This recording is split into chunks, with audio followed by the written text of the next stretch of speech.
in collaborazione con Glam Vision e Dentisti Riuniti. Morto dopo un morso di zecca, Gianna Somaville aveva 76 anni, dai primi malesseri all'encefalite, succari. Da inizio anno in Trentino 7 casi di infezioni da TBE. Ora in quota ragazzo morto da un marasso alla mano durante l'escursione in Primiero. A Castello Tesino un 35enne inala peli di processionaria, entrambi trasferiti in elicottero all'ospedale. Supercar nell'area del Garda, corse e drifting anche alla rotonda della 22.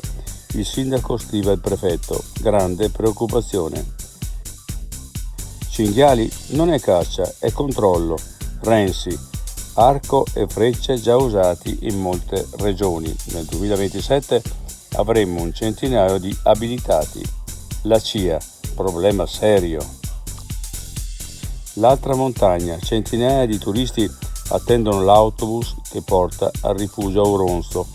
Vale la pena fare la fila per scattare quella specifica foto alle 3 cime di Lavaredo? I difetti visivi sono tanti: miopia, astigmatismo, ipermetropia. Il pregio è correggerli con occhiali davvero glam. Con Glam Vision puoi prenotare l'analisi gratuita della vista e poi sfoggiare i tuoi nuovi occhiali che possiamo creare per te. Scopri di più su glamvision.it.